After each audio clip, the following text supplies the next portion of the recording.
Welcome Transformers fans, my name is Composite EnerJoe and today I will be bringing you my review of the Transformers Revenge of the Fallen Deluxe Class Sideswipe. And here he is in his alt mode. More specifically, this is a Corvette Stingray, which is I believe a concept car that was never actually made. Unlike Bumblebee's concept Camaro, which eventually did become a real car that was sold to the public. This guy unfortunately did not, which is kind of sad because this is a pretty cool looking car. Now this right here does indeed look like a Corvette. As you can see, there's the Corvette logo on front. On the back you see the Stingray, it's Corvette Stingray. Right here there's another Stingray and one more little Stingray there. So yeah, really nice car. Rolls well. What else is there to mention? Really cool. Well, the blue tinting is actually really nice on this thing, and it's a nice sleek silver paint job.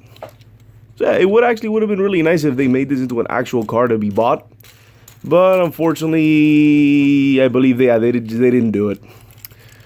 So yeah, this is Sideswipe. Not really much else to say. It's a car, it's a cool car. It's a cool car mode. I like it. It's sleek.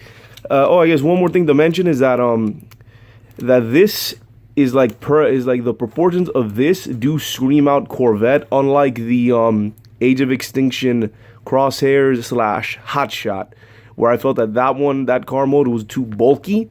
It didn't really look like a Corvette. This, however, does scream a Corvette. Oh, and I guess one thing to mention is that these exhausts here, they go in and out for some reason.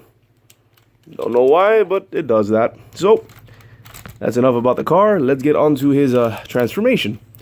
So first, we come up front here, and you separate that a little bit.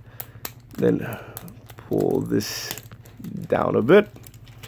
Separate that. Pull this down a bit. If you'd like, it helps if you stick your finger here to separate a little bit more.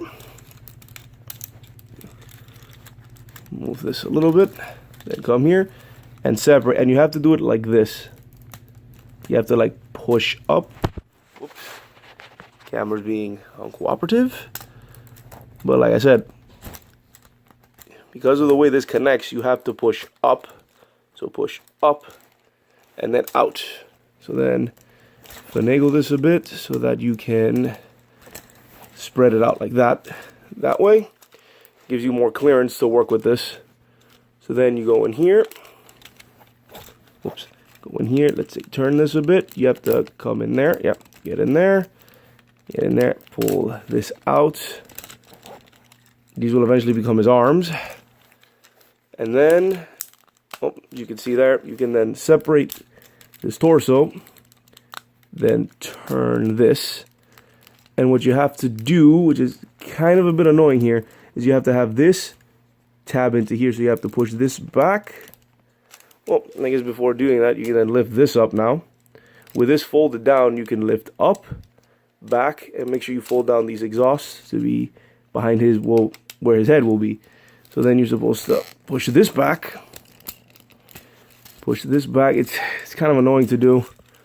One criticism I have is this way to transform. It's a bit annoying.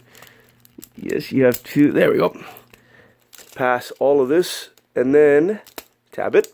Or connect it, and doing that will cause, it didn't really do it that well, but it'll cause the head to, when you do that, pop up. So there's his head, just the arms, and before we finish off with the legs, oh, and on mine this tends to pop off kind of easily. I guess that's just on mine, it's an old figure. So let's go back here. So then you this forward, oh, slide this like that, and turn it. So that, just like that, and do the same thing here. Turn this, oh, face forward, face it back, turn that, turn it, and there you go. Nice little compact backpack. Not too obtrusive backpack. Then we get to his feet. You turn it, face forward, fold it back, turn, and turn, connect, do that, And then back here. And, oh, the all important. Go in here. Pull out his hands. And on this side, put your nail in there and pull out the other head. Make sure this is in place. That is behind his head. And there we have Sideswipe in his really awesome looking robot mode. Now, this robot mode, I have two criticisms with it. One bigger than the other in terms of problems with it. But those aside, which I will get to those in a little bit. But first, I just want to comment on how cool of a robot mode this looks. This honestly might be my favorite version of Sideswipe ever. This is an awesome design. Even if some people might think the whole wheels for feet is kind of silly, I like it. I think it looks really cool. Oh, one more thing is that his legs, if you notice, you can actually separate them. Pop off the head. Down, you can separate them. For well, you're supposed to separate them, extend them out. That's what you're supposed to do. But if you haven't noticed, I've been trying to stand them up for a while now. There you go. And yeah, that is now the first big problem. The biggest problem on this figure is that his legs are too small. They made these parts way too small, and it doesn't. He can't stand correctly. Like, it's really difficult to get him to stand. That is the biggest problem this figure has. They did re-release him for the Dark of the Moon line, and it's a completely different mold, and they fixed that. The feet on that one are superior. But honestly, I think that was the only thing that they improved over this figure. This is a really nice figure. Had it not, I would say this thing would be perfect had it not be for this. This really brings it down. Another thing I find annoying is it's the Mecha Live. Because it's Revenge of the Fallen, a lot of those, they have these Mecha Live features. One, this guy's got two. One is that when you move, you have these rubbery bits which do nothing. They just move when the figure moves. It's supposed to replicate pistons and whatnot. It's cool, but it does restrict his posability. Like, the legs can only go that far back. He can only do that high of a kick. Is because of these things are restricting it. But that aside, I think it's a really nice little thing. It's cool to see it move around. Another one is that when you bend his knee, this blue bit comes out because of a piston here. Once again, that's not bad. When it comes to Mecha Lives, at least this one, you notice it. You can see this Mecha Life. And it's a cool one. But once again, I wish it's okay. I would have preferred it. I wish it didn't, obstruct with his movement, but it's fine. But like I said, the biggest problem are these guys' feet, which, like I said, they fix it in the Dark of the Moon version. But yeah, this is the biggest problem on this figure. It's very annoying to stand them. It's difficult to have this guy stand. Like I said, even this backpack doesn't bother me. I think it's compact enough, and that's it. It doesn't really bother me. This does, however. Then, aside from that, those two complaints, which is this and the fact that these obstruct that, but this is like a minor one. This is a really cool figure. Let me take a closer look at his head. That's a nice head sculpt. This is a real cool looking head. And we have his iconic weapons. These sort of side doors, they move out. When you move one, it moves independently. So you can have these scissor blades or just the blades. Move this over.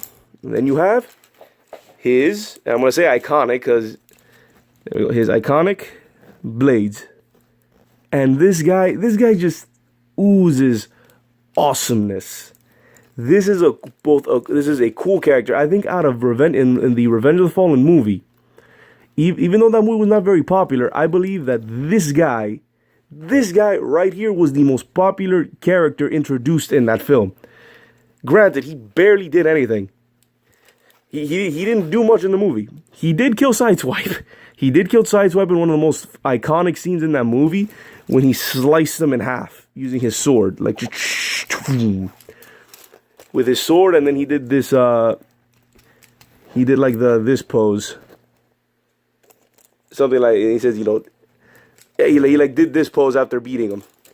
So yeah, he had one of the most memorable moments in the movie, and he became a fan favorite ever since. And this is a very, very cool. Like I said, this is my favorite version of Sideswipe. And even though he didn't do much in the movie, he did enough where he was remembered. And I think fans ever since, myself included, wished for him to come back. We've been wanting Sideswipe to come back into the movies after his apparently disappearance of the second one. We have no idea what happened to him, which is a darn shame. I think this guy was really cool. I'm not the only one who thinks that. So yeah, not really much more to say. I just wish the feet were not here. They did fix it in the later version, but the Dark of the Moon version, unfortunately, I think in all other aspects, is inferior to this version. The one thing that they did better was the feet are a lot more stable. And it's unfortunate that everything else went down in quality, in my opinion. But they did improve. They improved the feet. But everything else went down. Especially since this guy is actually... And what's more impressive is that this guy is really accurate. Is really movie accurate. It's screen accurate. That's what the word I'm saying. It's really screen accurate. It's just... This guy's fantastic. He's great. This is the biggest problem, which may make or break you, but... oh, not to mention, this guy was repainted like a bunch of times. I don't even know how many times. There was like I think a blue and yellow version, a silver red version, I think a night attack version. Like he wasn't like just he wasn't popular with just the fans. I think the toy was it Hasbro and Takara loved repainting this guy. This guy showed up so many times. There's even a version where they gave him two guns, which is the sidearm Sideswipe or something. I don't remember what it was called, but he had two guns that was actually which he used on the ride, on the Transformers the ride. He's one of the Transformers that shows up, and he had guns in that one. He didn't use his blades. He had two guns.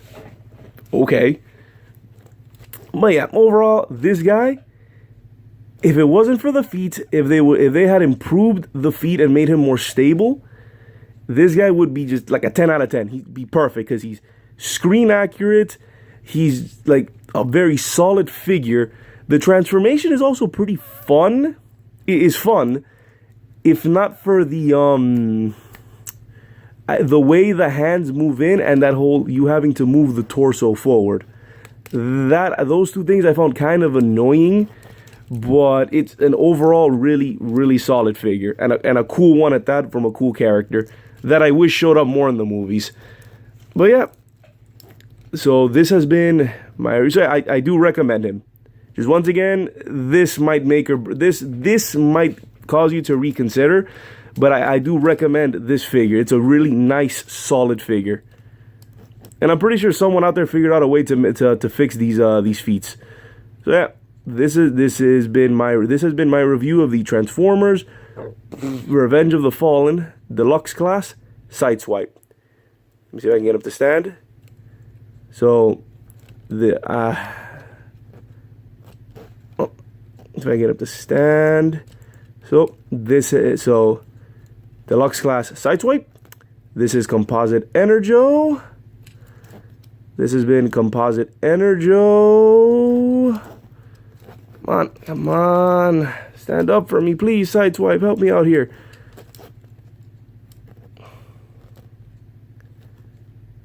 Like I said, it's very annoying getting him to stand. Let me hurry up. So this has been my review. This is Composite EnerJoe signing off. Peace out.